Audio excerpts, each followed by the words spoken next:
climate anxiety isn't a mental illness per se. It's not anxiety or depression, but can climate anxiety trigger or worsen pre-existing or other mental illnesses such as depression and anxiety? Right. So it is super important to start from the place of outlining that climate anxiety is not something you can get a diagnosis for from a mental health professional. Mm-hmm. It's not a mental disorder.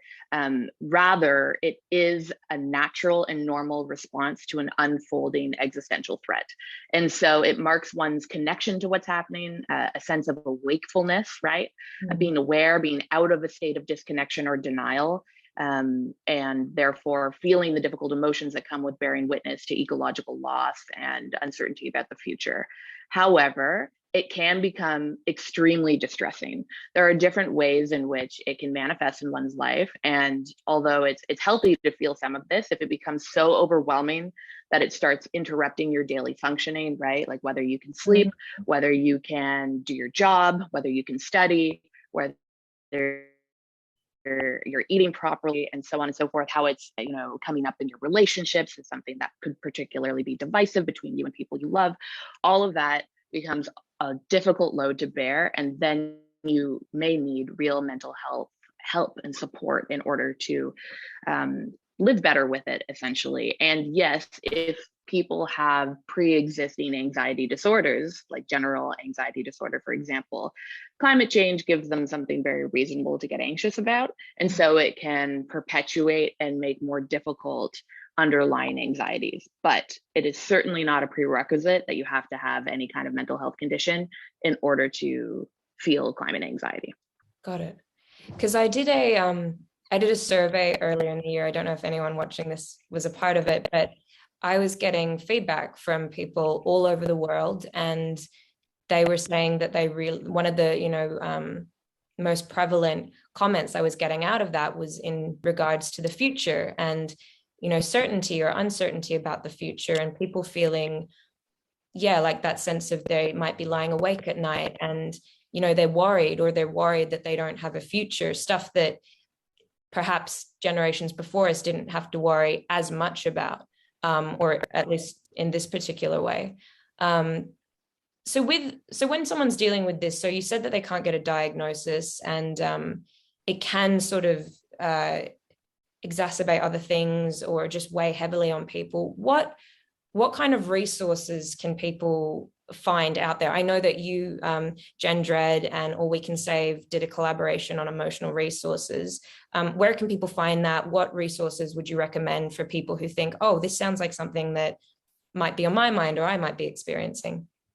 Right. Yes. If you go to allwecansave.earth or gendread.substack.com, you'll find a list of resources for working with climate emotions that we created as a collaboration that brings anyone who's feeling climate anxiety into different areas of support that might fit for them. So one thing that I really love and have benefited from is the rise of the world of climate aware therapists. So there are, psychotherapists, social workers, and other psychoanalysts, for example, now specializing in working with people who are really overwhelmed with distress about the climate crisis to help them find coping mechanisms. And what's really special about them is that they will never dismiss people's concerns as catastrophic thinking, as just part of an anxiety disorder, as something that we should, consider their thoughts around and then find ways to help them get over it or treat it with a pill, for example. Whereas if a therapist is not climate aware, they might do that. And then the person who's showing up in their office to speak with them for help ends up going home feeling many times worse because they've basically been told that they're just catastrophizing about something that isn't real.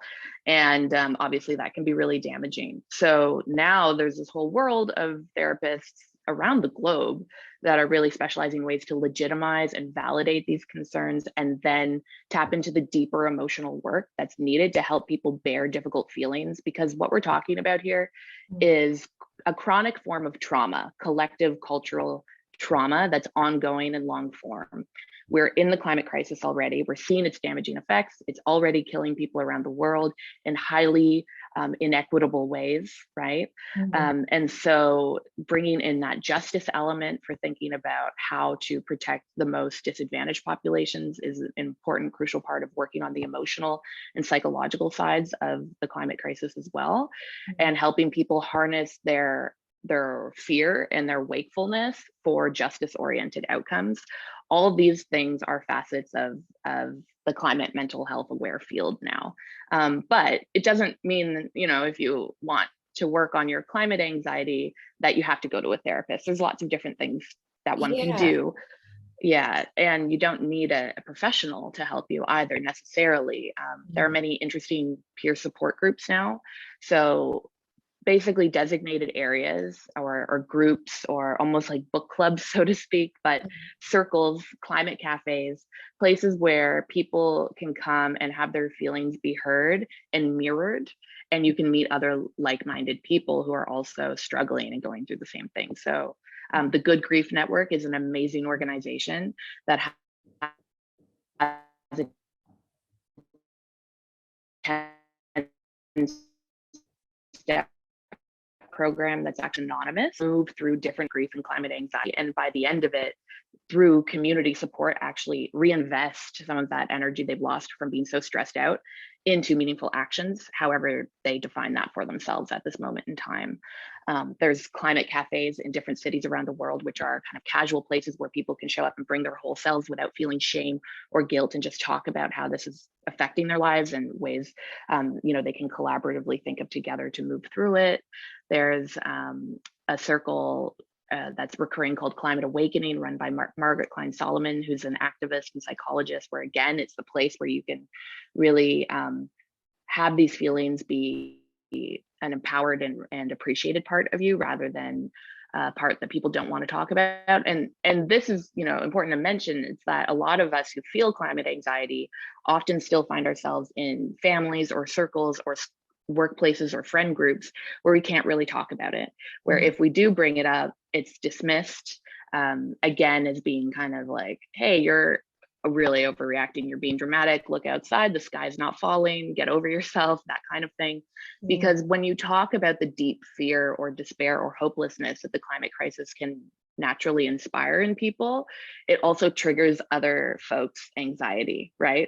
It triggers their fear, and a lot of people will have defenses against that and not want to step into that if it's not a place that they're already kind of exploring. And so that can that defensiveness can manifest as shutting other people down or denying the validity of their feelings, and that's common, and why a lot of people feel very isolated and alone in these feelings. And so the key is to really find others to talk about it with. And now there's a lot of peer support groups around the world listed on that resource page that that we mentioned a few minutes ago, that will welcome anyone, and that are accessible and often free, and places where people can meet again and again and feel less alone. Amazing. Because I was going to say before, today is World Mental Health Day, and one thing that is quite difficult for a lot of people, especially I think people watching this are from all different parts of the world, is that accessibility or inaccessibility to things like therapy, or perhaps not growing up or not being surrounded by people who share the same view or the same thoughts. And that can be even more isolating or even more distressing. So that's really nice to hear that part of this, and actually part of what we're doing right now, is, this is going out to a community of people who might feel the same. And maybe this is a social space, even if it's not in your physical everyday life, that at least there's an online space where maybe you can feel like, okay, we can do something and we can put that into real change. That's really interesting, because I think I spoke to you as well. I think one of the tough things about maybe experiencing or feeling this is it's cyclical, right? You feel like you can't do anything and you feel hopeless, and and you need there to be action and you need it to be done. And it's really all about working together and coming together, but also, I guess, acknowledging that climate anxiety exists, acknowledging that it's a valid thing, it's a feeling, it's something that you're not alone in, that will strengthen it and hopefully raise awareness and help people and help us move forward, and also help us put that into action, put those thoughts and feelings into real action with real outcomes for the climate.